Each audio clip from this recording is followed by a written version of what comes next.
Hoje venho falar-vos sobre o amor e as suas dimensões. E quando pensamos na palavra amor, surge-nos logo vários tipos de amor. O amor fraternal, o amor entre pai e filho, o amor entre casal, o amor de família, o amor próprio. E todos estes amores têm uma particularidade e fazem parte, então, do nosso progresso e da nossa evolução espiritual. Mas será que sabemos o que é verdadeiramente o amor? Começo, então, pela definição de amor do dicionário Infopédia da Língua Portuguesa, em que amor é definido como o sentimento que predispõe a desejar o bem de alguém, o sentimento de afeto ou extrema dedicação, apego, sentimento que nos impele para o objeto dos nossos desejos, atração ou paixão. Um afeto, uma inclinação, uma relação amorosa, um objeto da afeição, adoração, veneração ou devoção. De seguida, outra definição, esta da Wikipédia, que nos diz que o amor, do latim amore, é uma emoção ou um sentimento que leva uma pessoa a desejar o bem a outra pessoa ou a uma coisa. O uso do vocábulo, contudo, lhe empresta outros tantos significados, quer comuns, quer conforme a ótica da apreciação, tal como nas religiões, na filosofia e nas ciências humanas. O amor possui, assim, um mecanismo biológico que é determinado pelo sistema límbico, centro das emoções. Então podemos perceber que a palavra amor tem diferentes significados consoante a ótica em que estamos a analisar esta palavra. E trago ainda a definição de amor encontrada no livro de Joana de Ângelis, Amor, Imbatível Amor, psicografado por Divaldo Pereira Franco, e que nos diz que o amor é substância criadora e mantenedora do universo, constituído por essência divina. É um tesouro que, quanto mais se divide, mais se multiplica e se enriquece à medida que se reparte. Mais se agiganta na razão que mais se doa. Fixa-se com mais poder quanto mais se irradia. Nunca perece, porque não se entibia nem se enfraquece, desde que a sua força reside no ato mesmo de doar-se, de tornar-se vida. Assim como o ar é indispensável para a existência orgânica, o amor é o oxigênio para a alma, sem o qual a mesma se enfraquece e perde o sentido de viver. Este é imbatível porque sempre triunfa sobre todas as vicissitudes e ciladas. Mas saber amar com toda esta maturidade ainda é difícil para nós e exige muita disciplina, muita compreensão, autoconhecimento de nós próprios, empatia para com o outro e muitas outras situações. O Espiritismo fala de uma maneira abrangente de todo este tipo de amor. Afinal, este trata-se de um sentimento que vai ajudar-nos na nossa progressão, na nossa ascensão espiritual. E quais são as dimensões, então, do amor? Encontramos o amor fraternal, o amor idealizado, o amor possessivo, o amor juvenil e o amor maduro. Em primeiro lugar, o amor fraternal. E este trata-se do amor de Deus. Deus, que é a inteligência suprema, a causa primária de todas as coisas, nosso Criador, soberanamente justo e bom, que nos criou simples e ignorantes, dotados de livre-arbítrio, que nos ama incondicionalmente, que tudo prepara para nós sem nos darmos conta disso, como o simples ar que nós respiramos. Neste amor não há imaturidade, possessão ou apegos desnecessários, porque o seu principal objetivo é vislumbrar a felicidade e o progresso do outro. Um amor sublime, de sempre e para sempre. E tal amor só pode ser concebido sob a luz da fraternidade. Este amor nasce com cada um de nós, porque nós somos filhos de Deus, mas o seu desenvolvimento dá-se com o nosso melhoramento moral e constante na nossa evolução espiritual. Tal como nos diz Joana de Ângelis no seu livro Amor, Imbatível Amor, o amor atravessa diferentes fases. O infantil, que tem caráter possessivo, o juvenil, que se expressa pela insegurança, o maduro, pacificador, que se entrega sem reservas e faz-se pleno. Então, o amor mais comum e que a maioria de nós sente é este amor idealizado. É aquele que reside apenas na mente do indivíduo que luta para torná-lo real. Neste momento, o egoísmo toma conta e o espírito vai almejar apenas que as suas necessidades emocionais sejam plenamente atendidas pelo outro.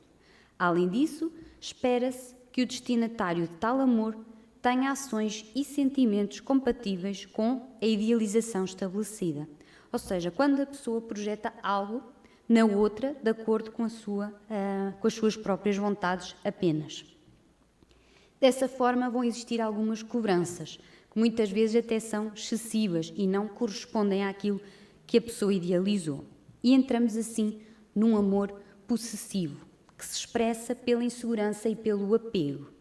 E neste caso, o indivíduo pode iniciar num processo de grandes desconfianças e acusações que não têm sequer sentido lógico.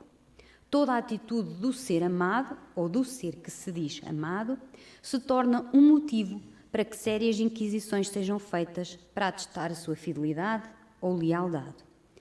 Até mesmo se chegam a fazer algumas imposições, como a proibição de um uso de determinado tipo de roupa, o impedimento de contacto com amigos, familiares ou qualquer pessoa que possa representar uma ameaça para a relação. A maioria destes tipos de amor, como podemos perceber, não é um amor saudável, pode levar a situações até bastante perigosas para aquele que se diz ser o nosso ser amado. Joana de Ângelis nos diz que a ambição, a posse, a inquietação geradora de insegurança neste indivíduo, com o ciúme, a incerteza, a ansiedade afetiva, a cobrança destes carinhos e atenções, representa a necessidade de ser amado, que caracterizam então este estado de amor infantil, obsessivo, dominador, que apenas exclusivamente pensa em si antes que no ser amado. Passamos assim a um amor juvenil, um amor que também expressa bastante insegurança. No entanto, é um bocadinho mais complexo, porque nele é difícil compreender a individualidade do outro e muitas vezes o indivíduo perde-se a tentar mudar o outro e a si mesmo para que se encaixem em união. A verdade é que o amor vai permitir limar as arestas um dos outros, mas não é com esta mudança automática que se quer e que se deseja que os outros façam. Por último, o amor maduro, que se aproxima do amor fraternal, o amor de Deus, e é pacificador. Se entrega e tem o objetivo de promover o crescimento mútuo. O espírito normalmente passa por todas estas experiências de diferentes amores, por fases mais complicadas, até conseguir entender o que é este amor incondicional, este amor verdadeiro.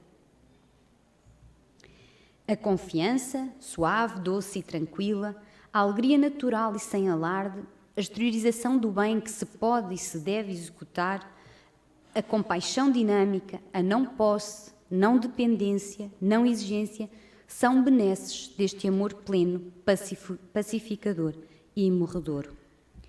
Mesmo que se modifiquem os quadros existenciais, que se alterem as manifestações da atividade, da afetividade do ser amado, ou seja, mesmo que o amor não seja correspondido, este amor maduro permanece libertador, confiante, indestrutível. Nunca se impõe porque é espontâneo, como a própria vida, e irradia-se, contagiando de júbilos e de paz. Expande-se como um perfume que impregna, agradável, suavemente, porque não é agressivo, nem embriagador ou apaixonado.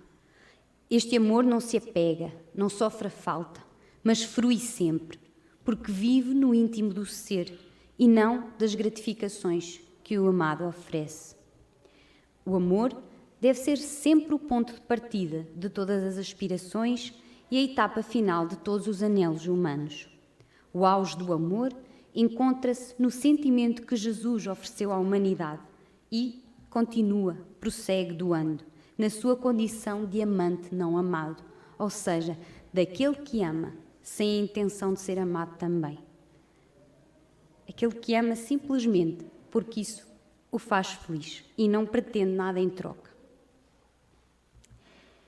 Então, o desenvolvimento do amor está relacionado com a evolução espiritual do ser humano. E à medida que vamos evoluir, compreenderemos o verdadeiro sentido de amar. Então, busquemos os exemplos de Jesus, nosso modelo e guia. Ele, efetivamente, soube amar incondicionalmente, sem qualquer orgulho nem intenção. E deixou-nos alguns ensinamentos bastante importantes, como amar ao próximo. Jesus ensinou que devemos amar ao próximo sem distinção de qualquer tipo, respeitando e acolhendo as suas singularidades. Amar os amigos, familiares e parceiros não é assim uma tarefa tão complicada. Contudo, o pensamento que se deve amar aqueles que não conhecemos, com quem não concordamos ou temos algum atrito, parece-nos quase impossível.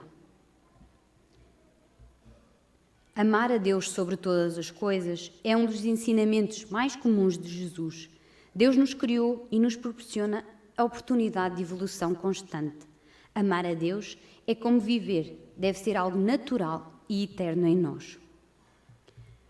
De seguida, amar a si mesmo. A falta do amor próprio leva muitas pessoas a cometerem atitudes infelizes. Por isso, amar a si mesmo é fundamental, até para que seja possível amar ao próximo. E todos nós conhecemos a frase de: se eu não gostar de mim, quem gostará? Se eu não amar a mim própria, quem poderá ter esse sentimento por mim? Então, devo começar a trabalhar esse amor próprio também. Outros dos grandes ensinamentos: fazer aos outros aquilo que gostaríamos que nos fizessem. Ter responsabilidade e empatia em nossas ações é um dever irrefutável. Portanto, é fundamental que façamos aos outros aquilo que gostaríamos que fizessem connosco e vice-versa. Dessa forma, muitos conflitos são evitados e os relacionamentos evoluem em comunhão. Amar e honrar pai e mãe também é um ensinamento muito importante do nosso Mestre Jesus. Afinal, apenas por contribuírem com a oportunidade da reencarnação, os pais já contribuíram em demasia na nossa evolução. Ou seja, amá-los significa ser gratos pelo que podem fazer e compreensivos com aquilo que ainda não está ao alcance deles. Com estes ensinamentos de Jesus, aprendemos que o amor é uma ferramenta imprescindível para o nosso crescimento pessoal e espiritual. E só colocando em prática o amor no nosso dia-a-dia é que compreendemos que amar é respeitar, é cuidar e libertar. Assim precisamos compreender o amor. E o amor é sinceridade, carinho, partilha, felicidade, fé, caridade, alegria, paz e união. Para compreender o amor é necessário esclarecer o nosso entendimento sobre ele e desmistificar aqui alguns conceitos sobre o termo, porque nós não podemos ter medo de amar. O medo de amar surge de uma crença errónea de que a natureza do amor é o sofrimento e que quanto mais amarmos, mais vamos sofrer. Portanto, este receio surge por conta da vulnerabilidade sentimental que o espírito coloca em suas relações, confundindo o amor com posse, com apego ou solução de problemas. Também não podemos confundir sexo e amor. Estes estão longe de ser sinónimos, embora possam ser vividos em comunhão de forma saudável quando há maturidade entre os envolvidos. Dessa forma, o sexo sem amor é uma expressão clara da natureza selvagem do ser. Não expressa sentimento, carinho e muitas vezes o respeito é esquecido em nome de um prazer meramente carnal. No entanto, quando há amor, o sexo pode ser uma fonte de conhecimento mútuo, carinho, consideração e amparo, resultando em uma união renovadora dos próprios seres. Por isso, é tão importante o amor no casamento. casamento é uma união que visa o progresso mútuo. São espíritos afins que desejam trilhar juntos o caminho da evolução e formar deste modo uma nova família. Uma grande responsabilidade. Assim, o amor deve ser o pilar principal do casamento. Com isso, este tipo de relação promoverá a ascensão espiritual aos envolvidos e será a ponte para grandes descobertas e aprendizados. É assim que se desenvolvem os laços de amor no seio da família. Na visão espírita, a família é formada por espíritos afins que se reencontram para apoiar-se mutuamente e também por algumas almas inimigas que necessitam aprimorar as suas relações, ou seja, que precisam de se acertar, e é através, muitas vezes, do seio familiar que este acerto se dá. É de suma importância compreender o valor de cultivar estes laços pacíficos e amorosos com os familiares, mesmo que muitas vezes eles não sejam recíprocos. E é com este trabalho de reforma íntima, de entendermos verdadeiramente o que é o amor, que o vamos perceber. E quando este é vivido e sentido na sua plenitude, o amor torna-se uma fonte incrível do progresso e até da própria cura. Interligado com o amor, encontramos a caridade. Assim nos diz o Evangelho segundo o Espiritismo: caridade é o amor em ação, e fora da caridade não há salvação. O objetivo essencial do Espiritismo é melhorar os homens no que concerne ao seu progresso moral e intelectual. E a importância da caridade é destacada por Jesus em diversos dos seus ensinamentos, como ferramenta de amor. Ou seja, podemos dizer que a caridade é uma das formas de praticar este amor verdadeiro. Na questão 886 do Livro dos Espíritos, Kardec define como Jesus entendia a caridade: benevolência com todos, indulgência para as imperfeições dos outros, perdão das ofensas. E esclarece ainda que a caridade, segundo Jesus, não se restringe à esmola, abrange todas as relações em que nos achamos com os nossos semelhantes, sejam eles nossos inferiores, iguais ou superiores. Benevolência que se exprime na boa vontade e na disposição de praticar o bem. Indulgência é a misericórdia com as imperfeições alheias. E o perdão, que é a desculpa das faltas alheias. Podemos praticar a caridade de diversas formas. Normalmente a associamos à caridade material, ofertar uma esmola ou contribuindo para alguma associação. Mas também podemos exercitar a caridade da palavra, apoiando, consolando, estimulando a esperança. Ou até através dos pensamentos, quando desejamos o bem, a saúde, o sucesso aos outros. Porque a caridade, todos nós temos efetivamente algo para doarmos de nós. E não tem que ser material. Inclusive é o nosso próprio tempo a dedicarmos-nos a ouvir alguém. Já estamos a praticar caridade. É importante ainda lembrar que nunca devemos esquecer-nos de exercitar a caridade em nossas próprias casas, pois o nosso lar é o nosso primeiro posto de trabalho. Às vezes é mais fácil praticar a caridade fora do lar do que com aqueles que nos são tão próximos. A caridade surge assim como uma virtude mais importante, acima da fé. Todos podem praticá-la, pobres ou ricos, sábios ou ignorantes, homens ou mulheres, praticantes de qualquer crença. Esta é entendida como um ato de amor, e o amor ao próximo pode-se manifestar por meio de ações concretas de auxílio e compaixão. Vejamos então alguns exemplos deste verdadeiro amor, deste amor em ação. E um dos exemplos que vos trago é a Senhora das Rosas, Rainha Santa Isabel. Certeza que todos nós já ouvimos, são rosas, Senhor, são rosas. A Rainha, este dito milagre das rosas, que é tão conhecido e se ouve tanto falar, não é mais do que esta transformação de pães em rosas, porque a rainha foi denunciada por levar estes mantimentos aos pobres. De alguma forma, na altura, não seria o permitido.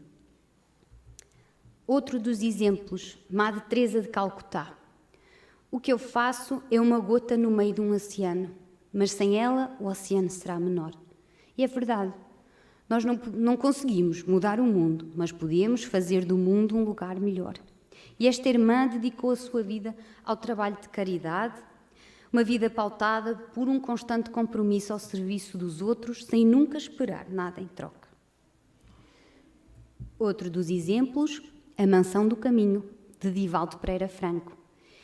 Como um lar de crianças órfãs ou socialmente órfãs, porque muitos têm pai e mãe, esta instituição objetiva a reconstituição desse ambiente familiar, proporcionando às crianças esse bem-estar que tanto necessitam. E por último, a nossa associação, o Ninho da Mariazinha.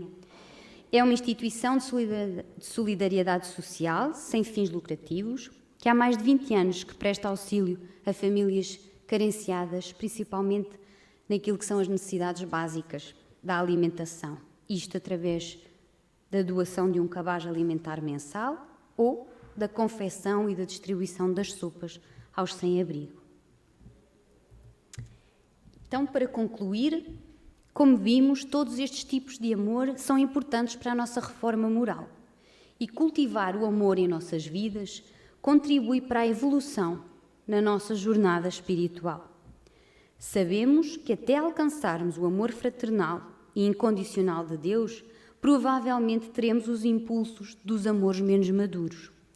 Conhecê-los é o primeiro passo para que possamos olhar com maior clareza e sabedoria para esta questão, sem nos rendermos aos impulsos emocionais primitivos que nos prendem muitas vezes nas armadilhas do ego e da possessividade. Podemos sempre fazer melhor todos os dias. E como tal, quero-vos agora deixar aqui um pequeno vídeo que nos vai ajudar a perceber que o amor deve mesmo começar em todas as ações do nosso dia-a-dia.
podemos então começar já a colocar em prática o verdadeiro amor.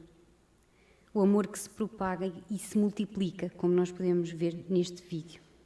Por isso, façamos a nossa parte. E pela vossa atenção, muito obrigada.